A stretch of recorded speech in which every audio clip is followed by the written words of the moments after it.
3, 2, 1, roll the footage.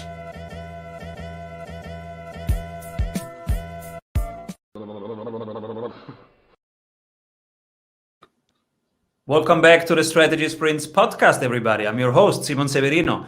And today, my guest is a video marketing creator, trainer, and advocate, currently working on comprehensive online training to train up videographers in-house so companies can make better use of video. Welcome, everybody. David Kilkelly. Hi, Simon. How are you doing? Thanks for inviting me on. It's good to see you. Excited to have you here and to discuss with you why content creation is timing right content for the right stage of the funnel. Yes. Always a useful and valuable thing. So I suppose I've been working with video I actually for about 30 years, which probably shows my age a little bit too much, but I did it at school, I did it at college, I taught it for 15 years at a university, I set up my own company 7 years ago, and here we are. You sold your own company. Tell us about it. I set up my own company. So I left education in 2014 and I set up a video production company, and we make a lot of content for businesses, social media content, campaign content, that kind of thing. And but I've always been really interested more in the video marketing side of it. So we create the content, but we also really like to think about who's going to watch it, where it's going to be, and what the purpose behind the video is, and what its function is, and it's a multifaceted thing now. Video has been used in lots of different ways, and that's, I think, one of the most important things to do, is to think about what it exactly is and where you're going to use it and who's going to see it. And this is right now in the pandemic so relevant, because what else are you going to do with all this time in your lockdown? Create content. But now what we can learn from you, and video, obviously video and audio is strong and it's easy to produce.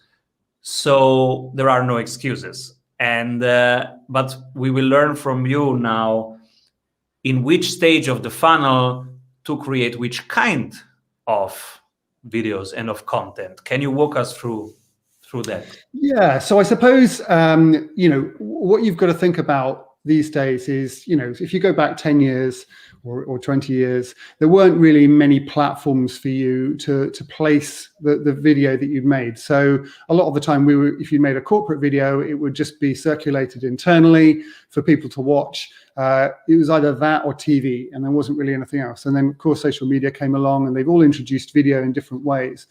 But it's not just social media, it could be YouTube. And I don't generally include YouTube as social media, because it's not. It's a search engine, and we'll maybe talk about that a bit more in a second. So, but what you essentially have now is because people are online more, because they are starting to find more business online, and this last 12 months we've all got used to communicating online, that we now have to start thinking about the different stages of that journey for people. So, are you on social media where you've maybe got an audience of a few hundred or a few thousand people, and that's one place? Or are you talking to a customer who's just about to buy something, and that's another place? Or are you in that kind of middle of what we call the funnel, the middle of the conversation, where maybe the content or the media you're using is different again? So all of those different kind of places need different content. If you throw a sales video at someone on social media, they'll just ignore it. So you have to think more strategically about what you create and where you put it. Super cool. And right now, we have so many possibilities, right? We can go YouTube, LinkedIn, Facebook, but we have to think funnel first, and then which stage, and then what to create. So what's your general idea of a funnel? Is it awareness, engagement, ready to buy? Yes, essentially that's the classic kind of funnel. So, you have those kind of different stages where somebody discovers you, and then where they maybe then follow you, and then you maybe move them onto an email list, and then eventually they come through to kind of purchasing. And that starts off with a lot of people and comes down to just a few at the end of that process. And, that's a kind of classic marketing funnel that people have spoken about in marketing for years and years and years. I think what we've kind of realized and looked at and done over the last few years is figured out how you work video into that funnel and what the type of video is at each different stage. So for example, we might consider social media as fairly close to the top of the funnel. It's not completely at the top of the funnel because you have to have followers first in order to communicate with those followers. But each social network does have a component built into it that allows you to reach new people. So for example, if you look at something like LinkedIn, if I post a video on LinkedIn, immediately it goes out to my followers. So I've got about 3,000 or 4,000 followers on LinkedIn. Those people will see it, not all of them, but most people will see that. The better the content is at that stage, the more people will see it because the algorithm favors that content and it shows it to more people. If people start to engage with it, then it shows it to more people, you get better reach. What also happens though at the same time is that if someone comments on that video, it'll be shown in their feed to their audience. So that's the viral capacity of social media. It then opens it up to their audience. So the more people you have engaging, commenting and watching that, the bigger that audience gets. So the content at the top of the funnel there needs to be something that's going to get the engagement and going to get people clicking and liking and talking about it. So it needs to be really, really engaging at the top.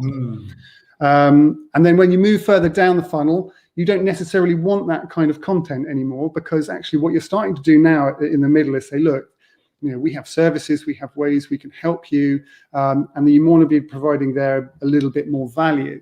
So that's maybe where you start to think about explaining what you do, solving problems, making a slightly more longer form content. So, that's an example of two different places in the funnel where the content might be different.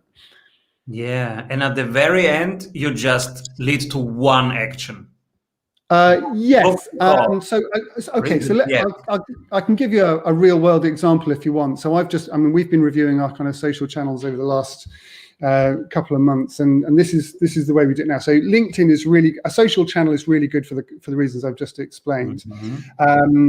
So we now focus like high level kind of engagement on LinkedIn.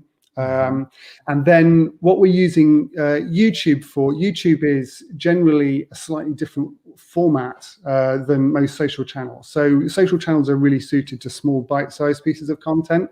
YouTube prefers longer form content, and they reward businesses or they reward channel owners and YouTubers for the amount of time that is watched. Not views anymore, but how much people actually watch the videos. So if you put a 20-minute video up on YouTube and get people to watch all of it, you're getting more points from YouTube than if you put up a 2-minute video and you get more people watch. You get a higher number of views, for example. So YouTube is actually a better place for kind of what I call more middle of funnel content, where you're actually going into depth on some issues. Also, YouTube is a search engine essentially. So rather than having a passing audience like you might do in a Facebook feed or in a LinkedIn feed, you're actually driving people through search to those videos. So you optimize them in a different way, and the content is different. So and because it's longer form, because you're getting into depth with that there is more persuasive than maybe a fun video on LinkedIn that's just getting heaps and heaps of people to watch it. So LinkedIn or Facebook as the beginning of the funnel, and then bringing them to YouTube, staying with them, going in depth. Yeah. So for example, LinkedIn's only got a 10-minute limit. You can't put more than 10 minutes of video up on LinkedIn anyway. So it doesn't really value that kind of longer form video. You've got to think about where people are when they're buying into this content. So most social media sites, people do what we call snacking, and they'll just kind of like flick into it for a couple of minutes in between a coffee break, or it's, when they're on the train or something like that. Whereas people go, because YouTube is a search engine, essentially, it's intent driven.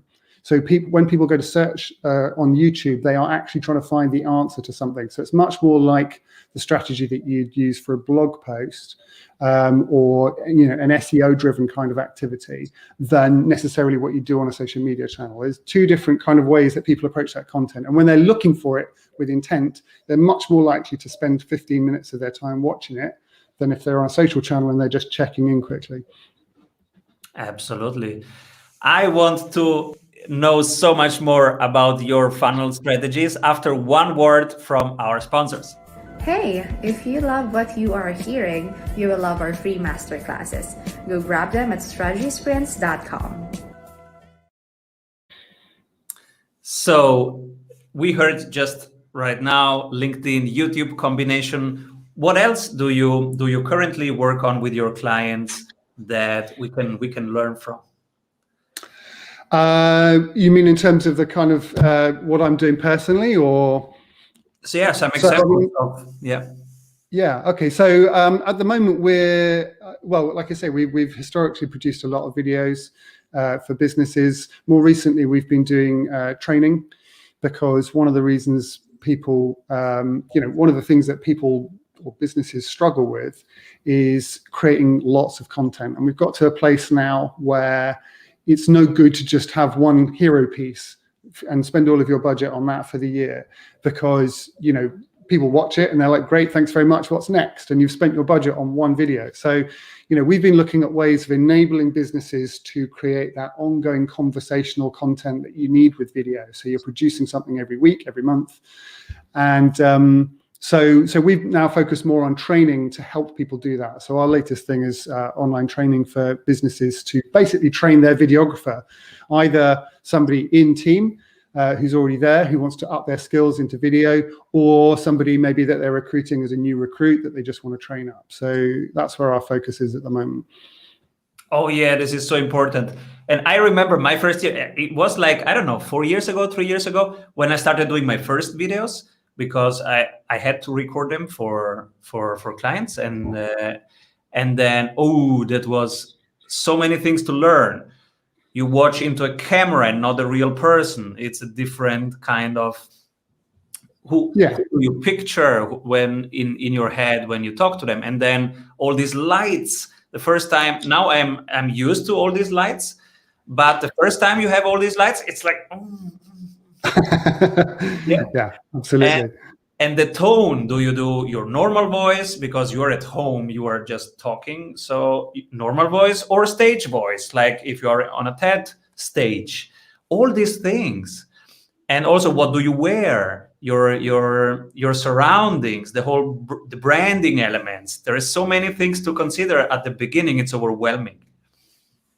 Yeah, absolutely. I mean, we break it down into different kind of chunks. So there's what we call pre-production, which is the planning and the thinking and kind of making sure you got the right ideas, but also really at that stage, understanding some of the things that I've been talking about already, like who you're talking to and where you're going to put this video. So that really changes at the beginning what you're going to do and helps you give you some direction.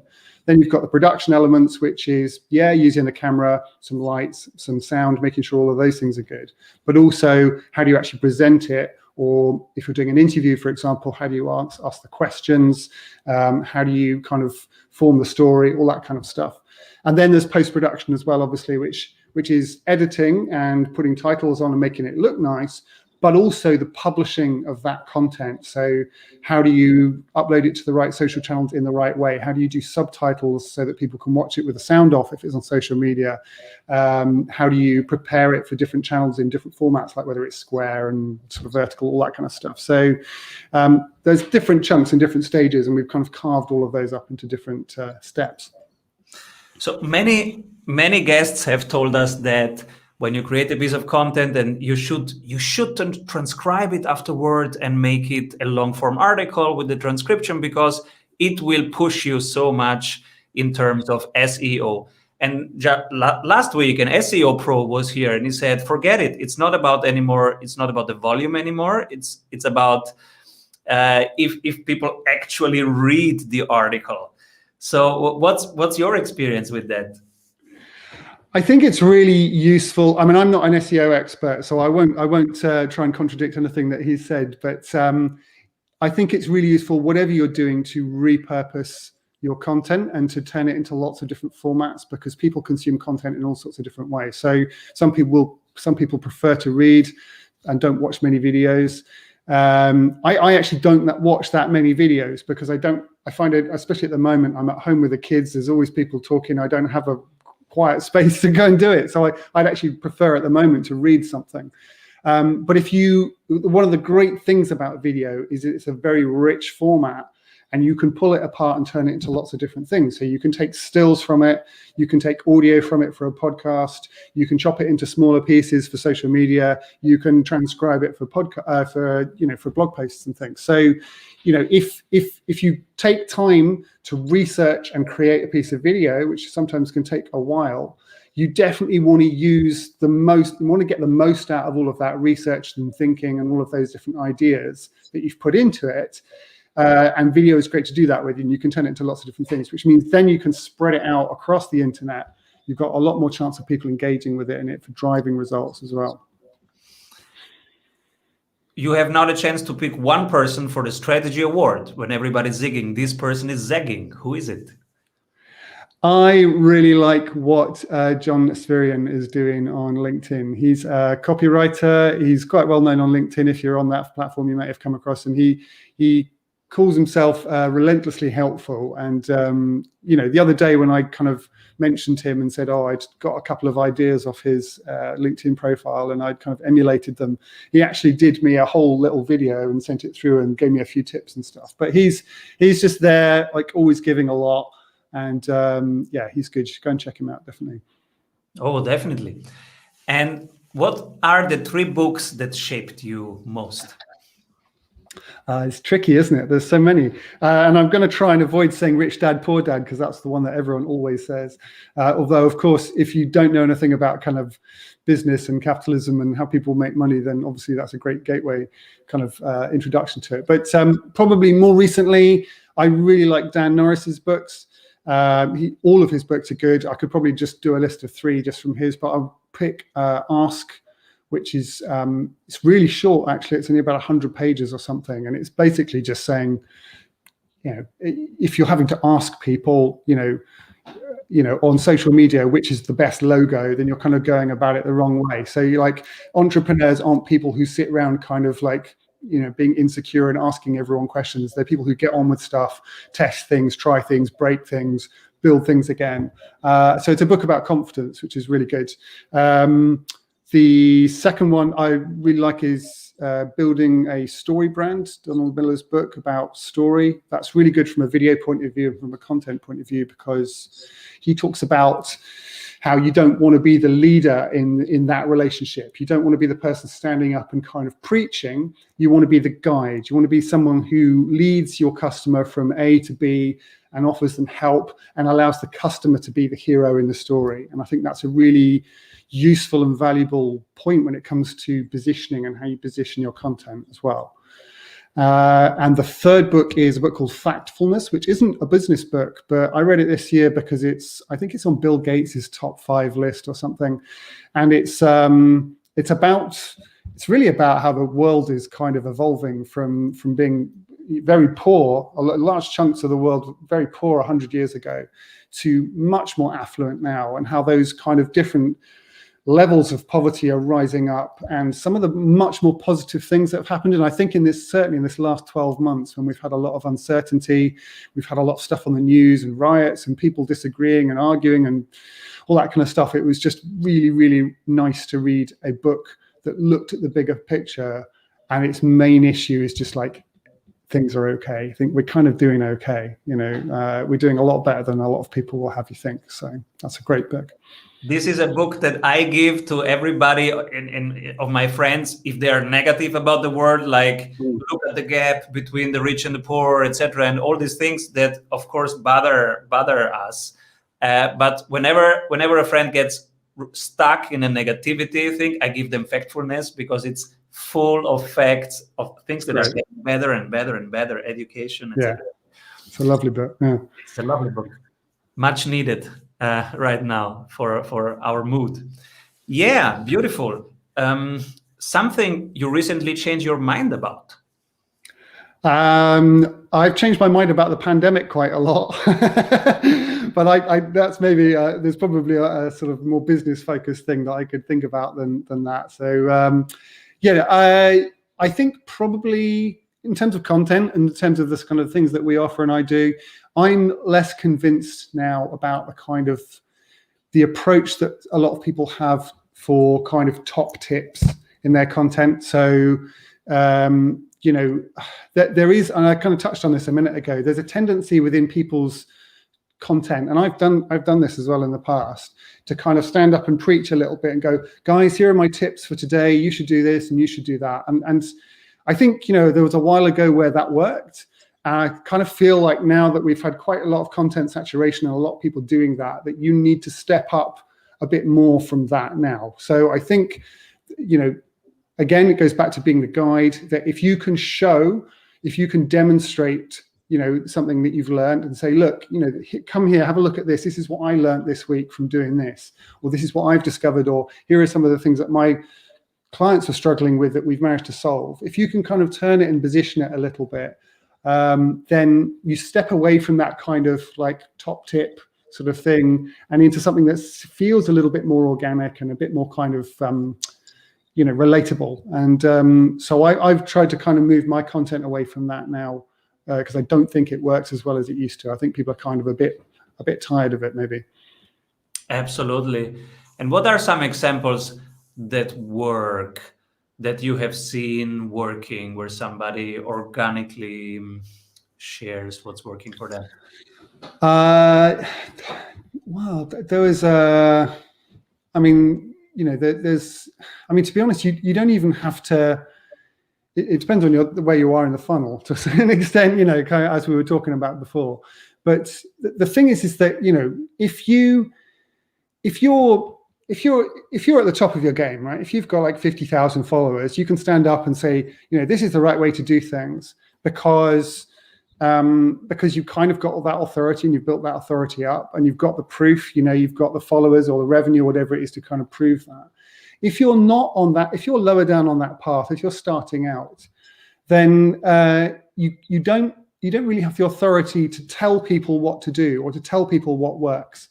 So in that sense, you have to kind of show them, and that's, you can still take examples from other places and say, look, this is a great example of where somebody did this and it worked. Mm-hmm. You don't necessarily have to have the personal experience yourself. So, there's a guy called Drew Davis who does a lot of public speaking, and I saw him speak. It was in an online event last year at Atomicon, actually, which is run by Andrew and Pete, if you know them. And, Drew gave this great talk about, leading the audience all the way through. So, that was a really good example of that. You can't watch it online, unfortunately, because it was in a private event, but that's where where that idea kind of sparked a little bit. Love it. Who should be my next guest? I think you should talk to Ash Borland. He's moving up in the personal branding space, and I was on his podcast before Christmas, and he's a really he's an affable, interesting guy, and he's got a lot to say around personal branding. So that's my recommendation for that. Beautiful. Where can people stick around and get more of your content and your services? At the moment, I'm doing a big push on my Facebook group. So if you go to Facebook and search for Content Club RVT, which is Remote Video Team, the name of our company, then you can join that group. And we're just talking about video marketing and strategy and content production, all that kind of stuff in there. So that's a great place to be. Or you can come and just find the resources that we've got on remotevideoteam.com. I've got a free bunch of resources that you can access there, some training, and obviously we've got our courses and stuff there as well. Beautiful. Thank you so much for being here. David Kilkelly, everybody. Step up your content creation game, your video game, and check David Kilkelly. Thank you for being on the show. Come back soon. Cheers. Thanks very much, Simon. Cheers. Avoid trying to do thousands of things that doesn't work. We have 274 templates for your business success. Reach your ambitious goals with one-on-one sprint coach. We double your revenue in 90